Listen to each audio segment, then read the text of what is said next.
Last year we went to Daytona and the guys were 2x2 and Trevor Bayne pulled off the win and that was very exciting for us and Ford Motor Company. But a lot of the fans don't like that 2x2 racing.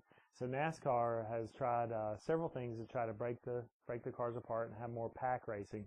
So what they've done is put more controls on the water system, which doesn't allow you to run tucked up as much. So we as an engine supplier have had to react to that and make sure that the engines are temperature tolerant and also adjusting to the rules. So throughout Speedweeks, we'll be keeping an eye on that. We'll be working with our drivers and coaching our teams and our crew chiefs to make sure that we don't have an engine issue. And at the end of the day, we want to be able to push as long as we can without overheating the engine and hopefully have a shot to win another Daytona 500. Daytona is a unique event. It's really, truly the one time a year we get to go qualify all out because you're only qualifying for the top 2 spots. You know, some guys are trying to qualify to lock in on speed, but the guys that are in on points, their mission is to try to go get the pole.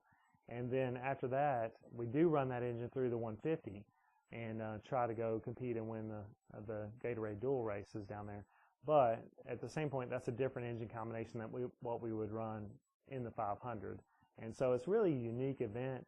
So it gives you the opportunity to go work on a qualifying package like we used to back before we had the one engine rule. But after Thursday's over, we'll change and put our race engine in, and you'll run that engine through the rest of the week.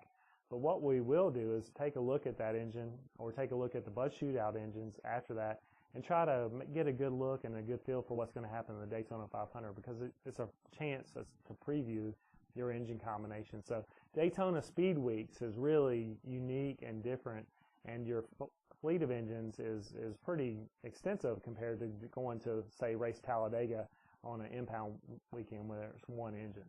So we'll do a lot of work during the week. It's our Super Bowl, you know, and I think that that's strange, but the true fans of our sport understand that. You know, we've had all winter to prepare for this one race. It is the Daytona 500. It is the home of the France family, and it's a big deal, you know. And it's interesting because Jack Roush, you know, before we got together and before Matt Kenseth won in 2009, he really didn't. He said, "What's the big deal about Daytona? Why do you get so excited about Daytona?" And my dad and I had won some races through the years, and once he won, he told me after the race, he says, "Now I understand why it's such a big deal." He said, "It is a big deal, and it's the only place where the winning driver goes on all the talk show tour, and the cars put on display for a year, and it's just really a race that legends are made out of, and I think that I'm proud to be part of that, and our teams have had success there. And with Trevor Bayne winning last year, and what was really special about that race was, you know, Edsel Ford was there, all his sons were there. I saw him jumping up and down on the pit box after the race, and for the Wood brothers, the oldest running team in the sport, to win that race, and for Ford's 600th victory to come at the Daytona 500 is something that we'll never forget. And as we grow older, it'll look back and say that was a special day.